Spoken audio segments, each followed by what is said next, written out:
Back everybody, it is Modern with Randy. I am Randy, and today we're talking about Pioneer because we are a month out from the RC going on in DC. Today I'm going to talk about the Jund sack deck that's running around, kind of the upgraded version to what we had of Black Red Sack. And as always, guys, if you like what you're seeing, you like what I'm doing, leave a like on the video, subscribe to the channel. Just something you can do to help me out. But going down and breaking out this deck, or breaking down this deck, I should say, and kind of explaining what it's doing and what it has become.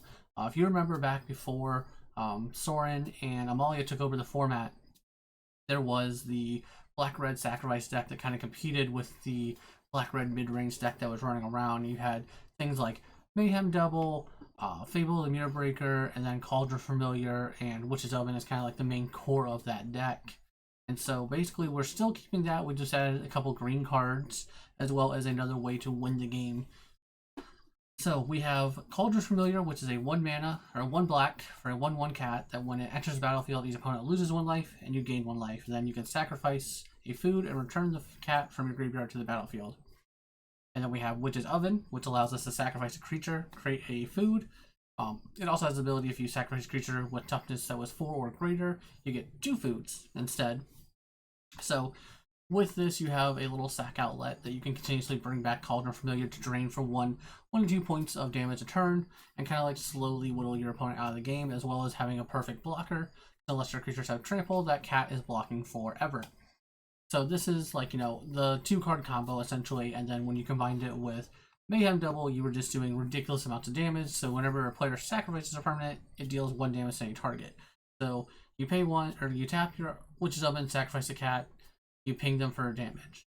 You get the food, you sacrifice the food, you ping them for another damage, you bring back the cat, that deals a 3rd damage. You're doing 3 damage now for every time you're doing this interaction, or this like little loop. So that was kind of like the big thing with the deck. And of course, they had Fatal Pushes, we had Unlucky Witness, which lets us just another value 1-drop. Claim the Firstborn used to be a much larger role in this deck. It used to be like 2 or 3 copies. We've now trimmed down on that because it's no longer as important. And it lets you steal your opponent's creatures. Then with the Witch's Oven, you can sacrifice them. Same thing with Deadly Disputes, kind of like one of our card engines here. You get to sacrifice an artifact or a creature. You draw 2 cards and create a treasure token, all for 2 mana instant speed. Really good. Bloodtide Harvesters, this is a value 2-drop that makes a blood token we can sacrifice, always good. Fable is good. I'm not going to spend time talking about this. If you don't know why Fable is good, you haven't played this card yet. And then we just went over why Mayhem Double is good. So the newest additions to this deck, though, and the reason why we're now Jund instead of just the red-black that we have been, is 1, we have Yigra, Eater of All. So this is 3 mana, a black and a green for a 6/6 with Ward, sacrifice a food. The other creatures are food artifacts in addition to their types. So they have, tap or pay 2, tap it, sacrifice it, gain 3 life. And then whenever a food is put into the graveyard from the battlefield, put 2 +1/+1 counters on it. So the reason why this is so insane is if you have Yigra out and you have 2 cats, they will go infinite. You will be able to I guess really you need a cat in the graveyard or a way to sacrifice the first cat, but realistically, even if you go turn 5 Yigra, turn 6 play the second cat, and then sacrifice the first cat to its own food ability, fine. But like you need 2 cats essentially, being able to sacrifice one of them in the graveyard, one of them on the field, or get one of them onto the graveyard some way. But you can sacrifice a cat to the cats in the graveyard's ability, bring it back, and you can continuously do this loop until they're dead. So that's like the biggest addition to this deck, is that we now have an infinite combo essentially, where on turn 5 we can just go, whoops, we won, which is kind of huge. Also, Ward being basically you have to sacrifice a creature or a food, but all creatures are also food. So we've seen this kind of Ward effect before on a card that was just taken over this format. So a little worrisome. At least we're not cheating it out on turn 3 this time. But we have that, and then we have Scavenger's Talent. It's a new class card. So it has 1 mana, 1 mana class enchantment, and then so when it comes on the field, so whenever one or more creatures you control die, create a food token. This ability triggers only once each turn. So notably, it can trigger on your opponent's turn and your turn, so you can get an additional 2 foods a turn. Then when we level up to 2, so we pay 2 extra mana, whenever you sacrifice a permanent, target player mills 2. This is what we care about, essentially. So with this on 2, let's say our opponent's at a infinite life or has a way to not take damage from Cauldron Familiar, right? They don't have a way to lose life. They can't. Their life total can't change whatever. Now we can just mill them out instead. We can mill out our opponents. We can kill our opponents through that. We can do it through damage with Cauldron Familiar and Mayhem Devil the old-fashioned way, or with Ygra and Cauldron Familiar going infinite. We can mill them out with Scavenger's Talent, and then we just have a bunch of value in the entire deck as well. So we are just kind of like this little value engine where our creatures dying doesn't necessarily matter, and we can just continuously kind of play through different things. And notably, this deck can play through Graveyard Hate too, because I know that used to be the one way you would really affect them, or like you would try to turn them off, is like blue light control, for example, would play like Rest in Peace, things like that, or people would like hit the Cauldron Familiar, which is where Mayhem Devil comes in. Because Mayhem Devil just says whenever you sacrifice, and you do a lot of different sacrificing with this deck. And so Mayhem Devil by itself can just straight up win the game. Like I've watched people die from Mayhem Devils and being at a very healthy life total, and just like, whoops, I just killed you. Sorry. Here's a bunch of triggers for me sacrificing things, doing things, all that fun jazz. So this is a very interesting deck. It's cool to see it kind of come back up. I started to take down a couple tournaments as well. It's been putting up numbers. So this is definitely a player in the DC race, essentially, to figure out what we're going to be playing in the RC. This is definitely something that's going to be on my radar as well as everybody else's. And it's definitely going to have a game plan against it. Someone's going to be taking this deck. I imagine it's going to be more than one person. So it is interesting to see what's going to happen with this deck, how it keeps evolving as well. But it is a solid deck, and definitely one I'm going to be playtesting a lot of, because I do like the Rakdos Sacrifice deck before, and I now love it even more that we have Ygra. With that being said, we do have a sideboard still to go over, kind of explaining the weaknesses of the deck, if you will. So, starting off, we are a Jegantha deck, so we're going to be playing Jegantha in the sideboard, because it's a free spell.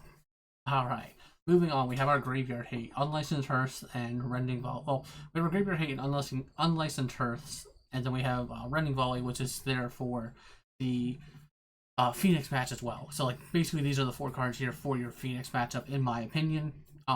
Rending Volley is good against blue creatures, hence the Ledger Shredder, things like that. Also good against some of the other flying decks that are coming out, the Spirit Six coming back, things like that. So also good for that. And then Unlicensed Hearths obviously there for eating up Phoenixes. Unlicensed Hearths also good against the Greasing deck that I started to see play again. Maybe a little Graveyard Strategies, just good to have in your sideboard, good little catch-all for any kind of problems going on. Then we have what I call our control matchup. We have 3 Thoughtseize and 1 Ob Nixilis. Good cards against control. Thoughtseize is also there for any kind of the combo decks running around, like Lotus Field, things like that. Being able to Thoughtseize them. Ob Nixilis is there also, not so much against Lotus Field, more against control. Being able to excuse me, being able to pressure their hand or their life with one or the other. Good card. Furnace Rain, sorry, can't speak. This is here for the creativity decks that are running around, the Transmogrify decks that are running around, being able to steal their big creature and then just hit them with it. It's really good, as well as being able to just sacrifice it after that with the Cauldron Familiar, things like that. Meathook Massacre is definitely here for all those aggro decks that are running around. We have Convoke, we have Heroic, we have the green decks. I'm trying to think green decks. The red-green decks is what I meant to say. The Gruul decks running around. All those types of things are there for that.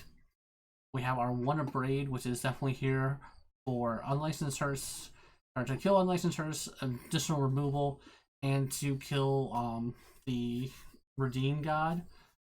His back half is an artifact that says reduce the damage that will be dealt to you by 1. That notably turns off our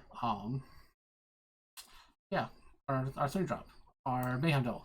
So definitely need to have an answer to that, because Mayhem Devil is kind of our biggest source of damage outside of doing getting the combo kill. So it deals 1 damage, redeems back half. Its artifact says prevent 1 damage. This is there to stop that. Same thing with Feed the Swarm. Here is to destroy creatures or enchantments.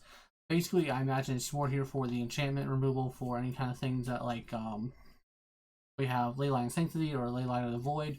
Notably, we can play through Leyline of the Void. Still, it's kind of a pain to deal with, but this is definitely there to stop the Leyline of Sanctity, stop the pinging effects, all that fun jazz. So kind of a well-rounded sideboard we have for the deck.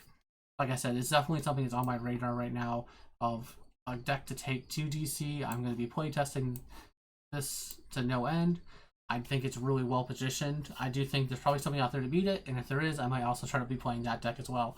But it definitely seems very powerful, very strong, and it can just kind of kill you out of nowhere. It's really surprising what this deck can do as a whole. But this is just one of the many decks I'll be showcasing probably this next month, with it being the build up to the RC in DC. If you guys want to see more of this, go ahead and let me know in the comments. If you guys don't, let me know. But I'll catch you guys next time.